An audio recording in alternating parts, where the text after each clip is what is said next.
Bonjour à tous, comment allez-vous? Aujourd'hui, nous allons visiter l'Opéra national de Paris. L'Opéra national de Paris comprend l'Opéra Garnier à gauche et l'Opéra Bastille à droite. Bonne visite!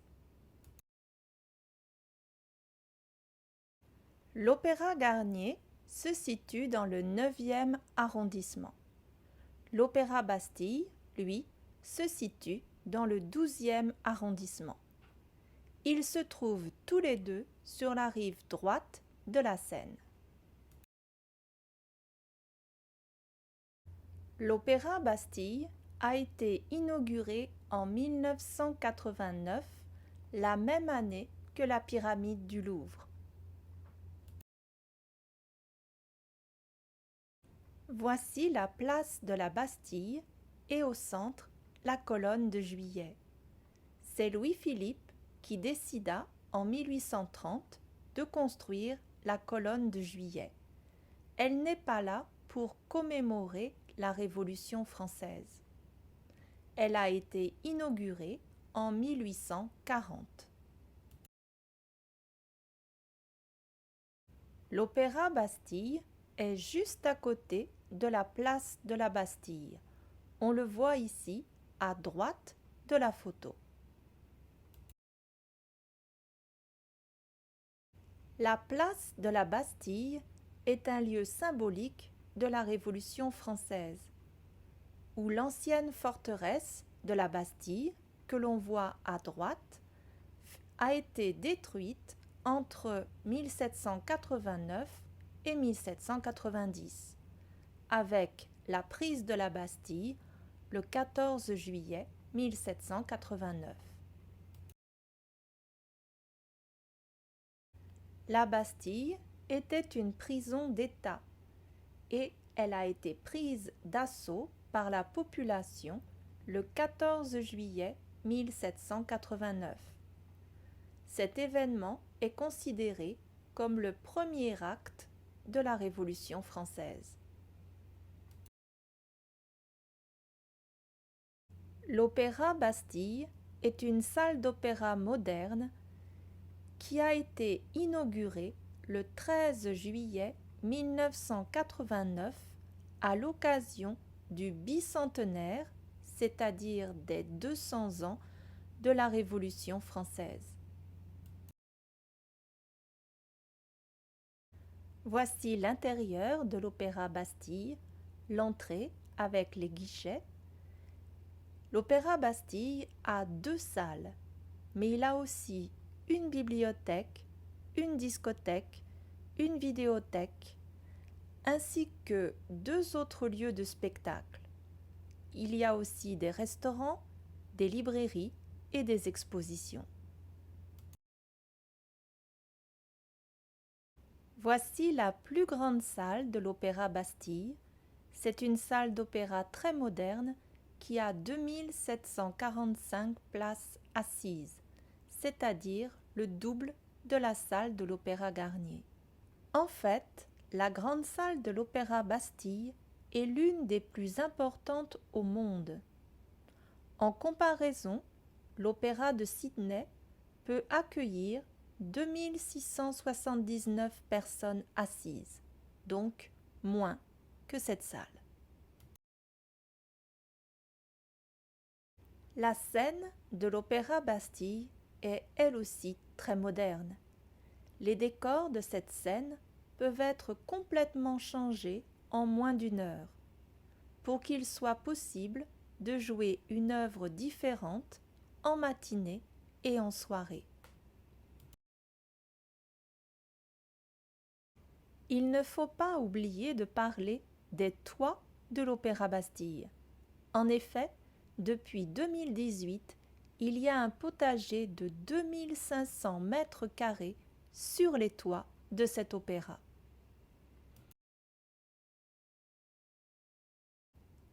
Voici maintenant l'Opéra Garnier. L'Opéra Garnier, ou Palais Garnier, est un théâtre national qui est aussi une académie de musique, de chorégraphie et de poésie lyrique.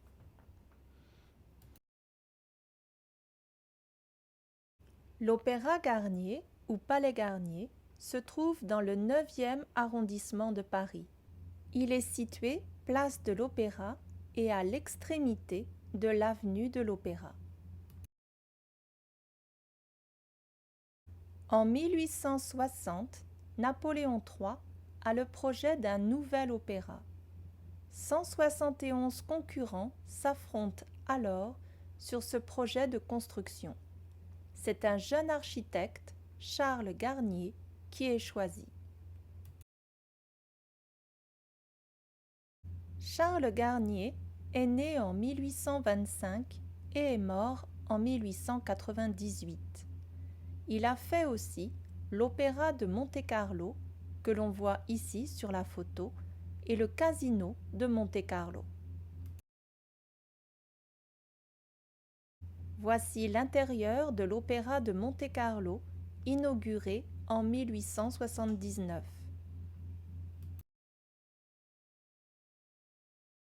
Voici maintenant le Casino de Monte-Carlo, inauguré lui aussi en 1879. Voici une des salles du Casino de Monte-Carlo, construit lui aussi par Charles Garnier. Les travaux de l'opéra vont durer 15 ans. La construction sera difficile, il y aura divers obstacles, dont par exemple le terrain, qui va se révéler marécageux. Il y aura beaucoup de retard dans la construction et beaucoup de problèmes de financement également. Napoléon III, qui avait demandé la construction d'un nouvel opéra, ne le verra pas avant de mourir. L'opéra Le Pelletier était un opéra qui existait depuis 1821.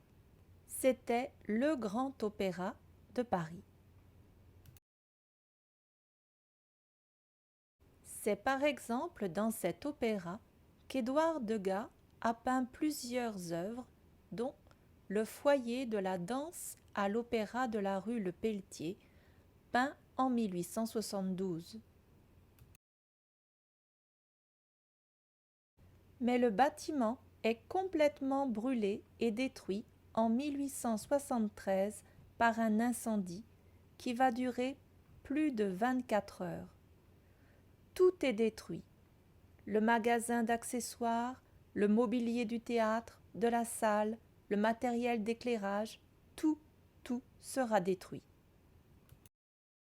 La destruction de l'Opéra Le Pelletier va pousser le gouvernement français à donner plus d'argent pour aider à la construction de l'Opéra Garnier.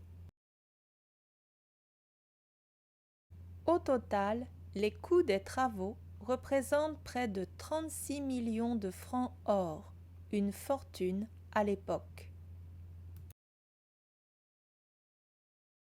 C'est le président MacMahon qui inaugure le nouvel opéra le 5 janvier 1875, en présence du roi et de la reine-mère d'Espagne, du lord-maire de Londres et de 2000 invités venus de toute l'Europe.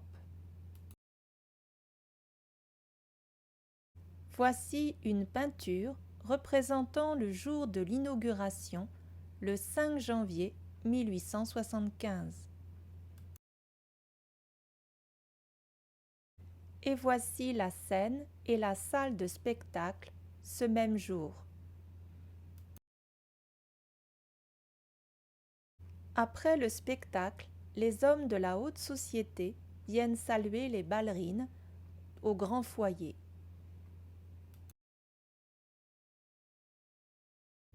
Voici une photo de l'Opéra de Paris, prise vers 1889.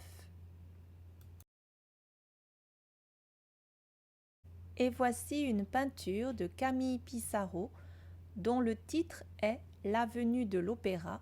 Elle a été peinte en 1898. Les travaux de la construction du métro parisien commencent en octobre 1898. et en juillet 1900, la première ligne de métro est inaugurée. Voici une photo montrant les travaux pour le métro de Paris en 1903, juste devant l'Opéra de Paris. Voici une autre photo qui date du 6 juillet 1903.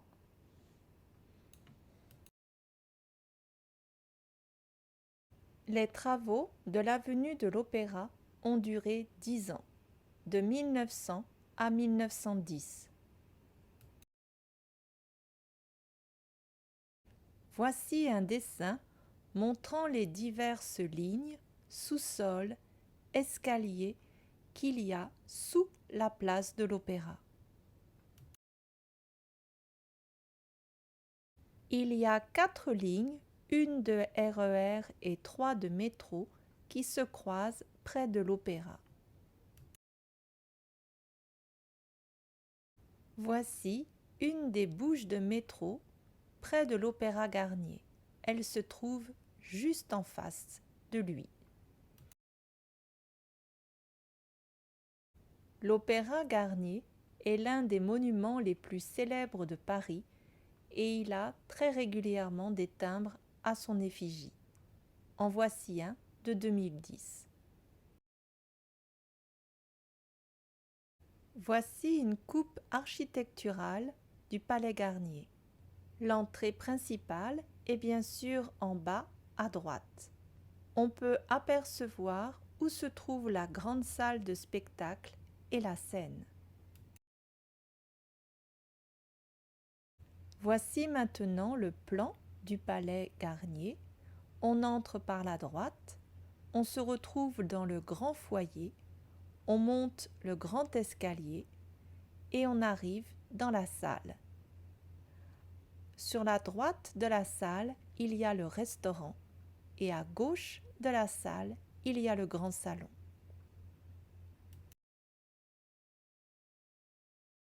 Le grand escalier est l'un des endroits les plus célèbres du Palais Garnier. Regardez-le, il est magnifique, n'est-ce pas? Les marches sont en marbre blanc et la balustrade en onyx. Regardez bien la courbure des marches. Seule une des marches est droite.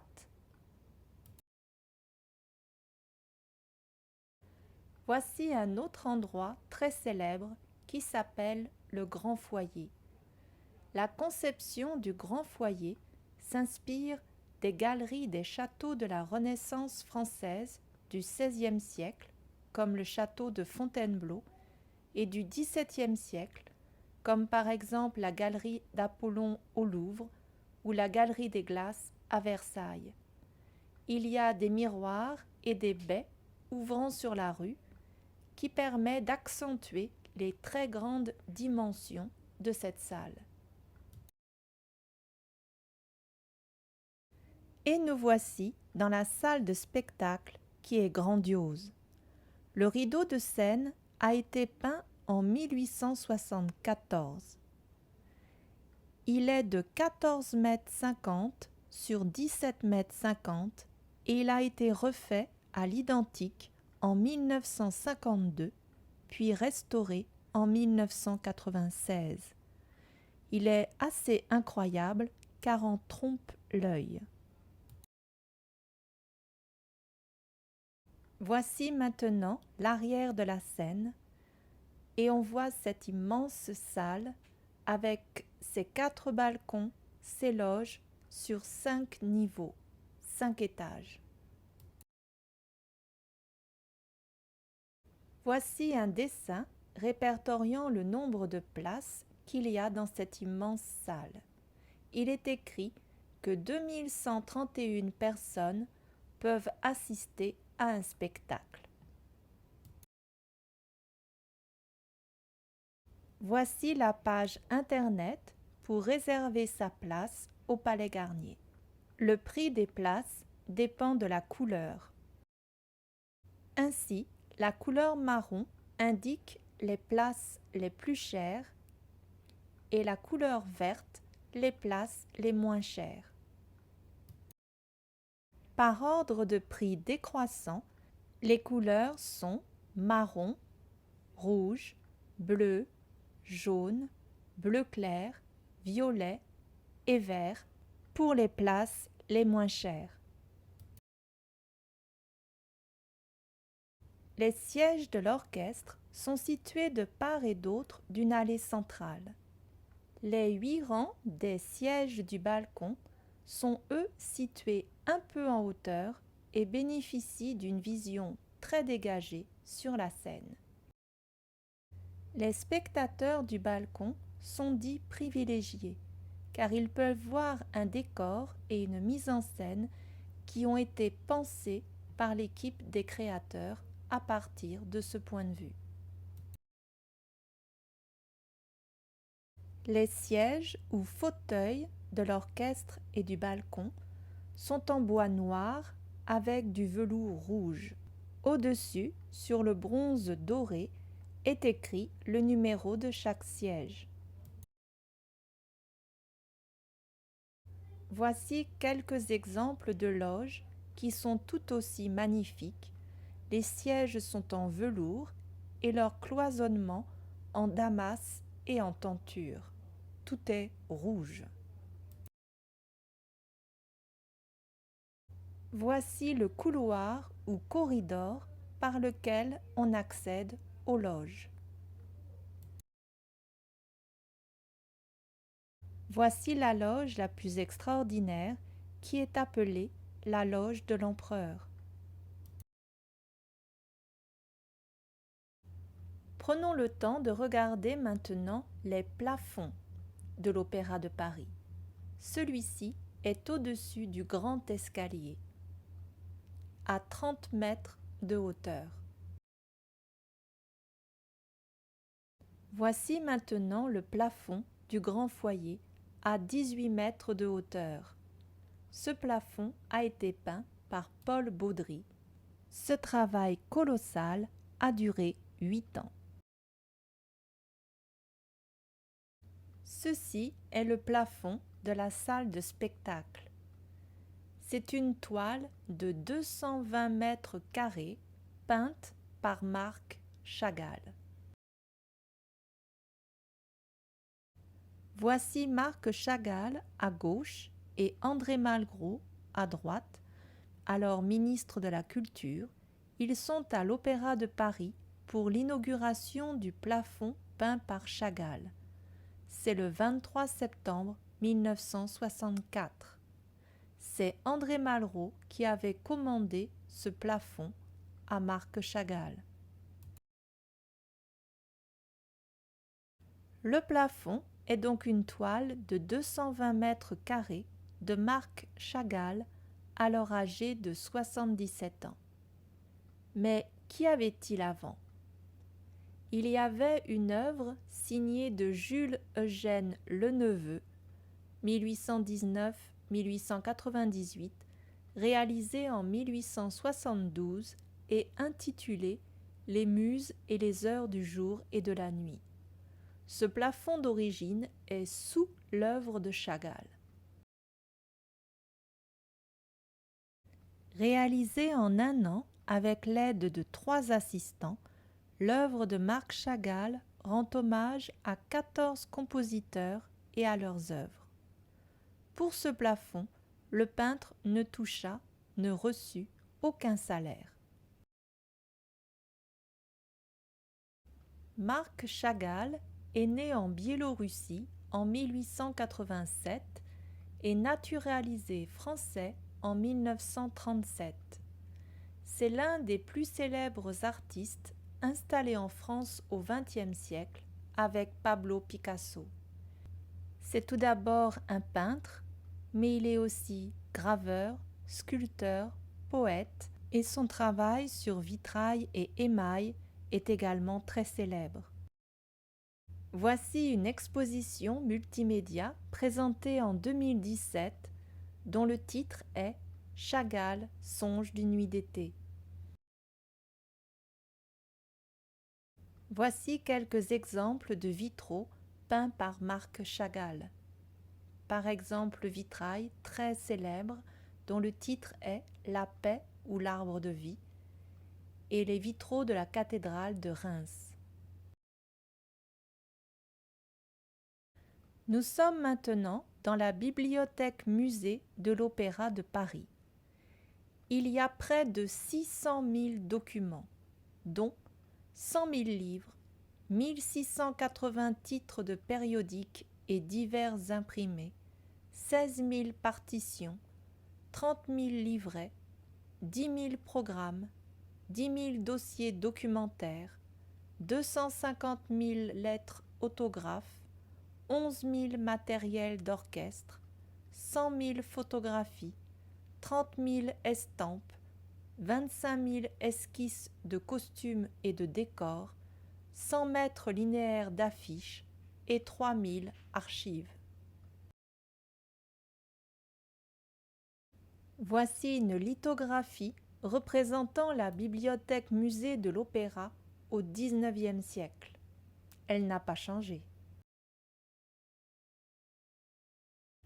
Voici le restaurant de l'Opéra Garnier.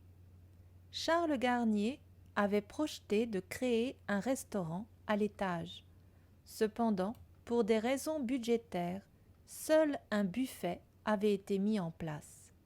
Finalement, l'Opéra-Restaurant a été inauguré le 27 juin 2011 à l'issue de 5 ans de travail. Nous voici maintenant dans la boutique de l'Opéra Garnier. Il y a bien sûr plein de choses très intéressantes, mais je vous recommande de regarder plus particulièrement les pots de miel qui y sont vendus. En effet, sur le toit de l'Opéra Garnier, il y a des ruches depuis plus de 40 ans. Et voici le pot de miel où il est écrit « Miel récolté à l'Opéra national de Paris ». Voici le toit de l'Opéra Garnier et on pourrait y voir donc des ruches et des abeilles. Voici une ruche et un apiculteur qui se trouvent sur le toit de l'Opéra Garnier. C'est assez impressionnant, n'est-ce pas? Nous sommes bien sur le toit de l'Opéra Garnier. Il y a des ruches un peu partout dans Paris, sur les toits de monuments célèbres comme le musée d'Orsay ou bien dans les parcs comme le bois de Vincennes ici.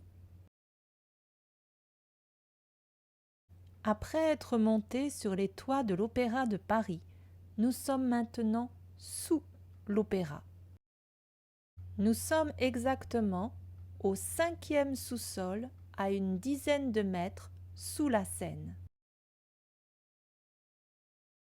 Ce lac artificiel a été créé par Charles Garnier en 1861. Pourtant, il n'existe pas sur les plans initiaux de l'opéra. Alors que la construction a déjà débuté, Charles Garnier se rend compte que le sol est de très mauvaise qualité et que le bâtiment pourrait s'effondrer. Il a alors l'idée de créer ce lac.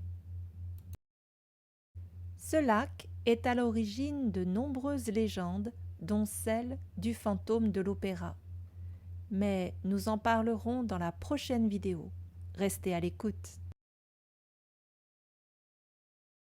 Merci beaucoup et rendez-vous dans la prochaine vidéo pour la suite de la visite de l'Opéra Garnier.